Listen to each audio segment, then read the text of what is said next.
Welcome to Technology and Education Today. I'm Richard Smith. And I'm Caroline Crawford. And today we're going to talk about time-saving tips for creating online courses. Very exciting.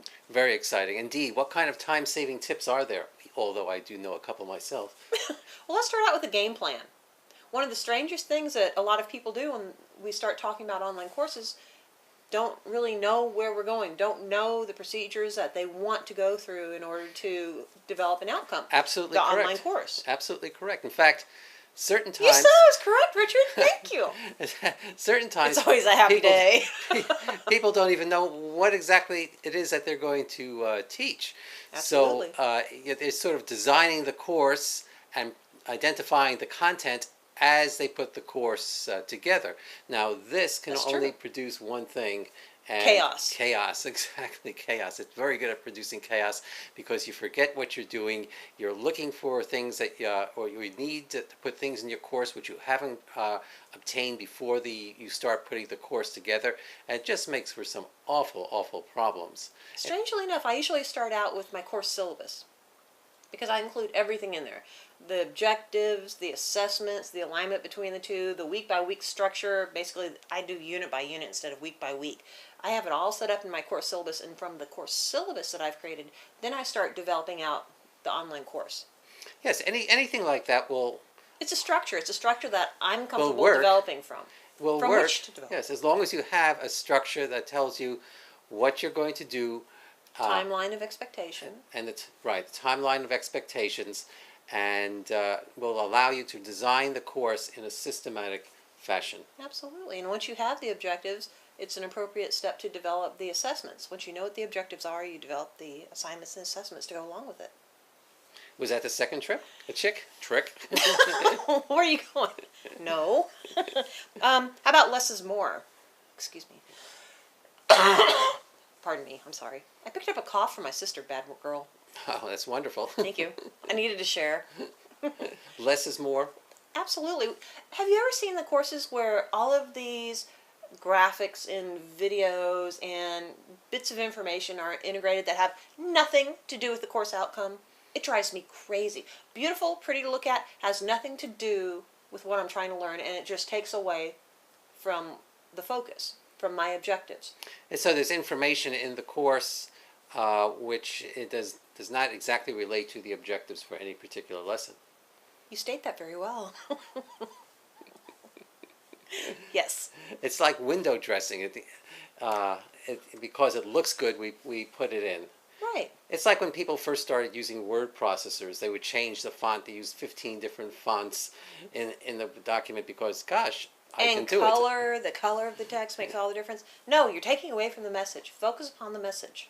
Well, to keep it simple. Because if it's simple and you have a course that's easy to understand, it doesn't have a lot of clutter in it, right. It's easier to design and it's easier for the students to follow what's in the course because they're not being distracted from other information which is not actually necessary. And as a novice learner, how do you know what's necessary and what's not necessary? When I'm learning about a new topic, I don't know what's vitally important and what is just an interesting little slide or a useless little bit of drivel. Well, I don't know as a novice learner. That's why we have teachers, and those are the ones who are supposed to define that for the students to say this is necessary to learn and this other stuff is not necessary to learn. But if you throw everything in the course, you don't provide an opportunity for students to learn the essentials first and then move on to what is an enhancement to the information or the class of the day. Very good point. And what about repurposing? Using prior structures that you've used in other courses and integrating it into the latest online course that you're trying to develop. Well, I think as far as course structure is concerned, I try to use the same course structure with each and every one of my courses so that my students become used to the expectations of a particular course. In other words, they don't have to look any place for different places for their assignments. They don't have to look in a variety of places for any tests that may be part of the course. The objectives are usually or always in the same spot in any of my courses, and it makes the students feel very confident that when they take one of the courses that I designed, they're not going to have to sort of find their way through the course to Right. figure out what I want them to be doing, what I want them to read, and the assignments that they might have. I've seen a lot of courses. That's something I always hear about your Yeah. courses. They're very well designed. Yeah, You I've know seen exactly where to find a everything. lot of courses where I'm reviewing them and I can't find the assignments. I'm digging deep into under level under level. I can't find the Well, assignments. do you suggest that depending upon the topic at hand and whether it's more production oriented versus theoretically oriented, that the structure might be different, or no? I think you can use the same structure for most any course and let the content differ.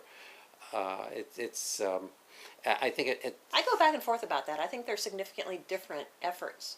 So I can perceive that the structure of the course may be significantly different depending upon what the subject matter is. well, but not where you would locate things, not where you would locate assignments. That's not where- true. You know, That's true. yes, content. Assignment submissions yeah, area, right. you know where that's going to be. Yeah. You should know where that's going to be. Yes. Don't hide it. I mean, and this is whether it's going to be a direct instructional course or what's identified as a learner-centered course or a problem-solving course.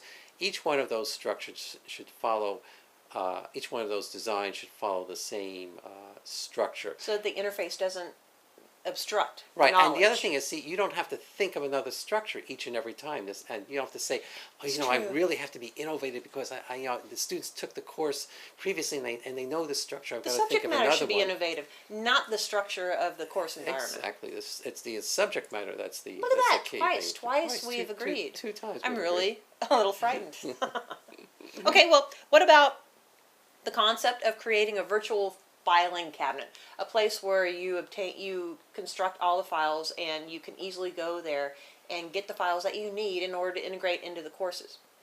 I find that A interesting because storage why are you cabinet. using the same information over and over in all of your courses? That's of intrigue to me. But I like the idea of when you're revising a course, you know exactly where the files are, so you can go and grab them and revamp them in order to update the Well, course. it's two things. As the time goes by, so to speak, you might get an idea that you'd want to include in the course, and so it would be possible to put that in a virtual filing system and keep it on your computer.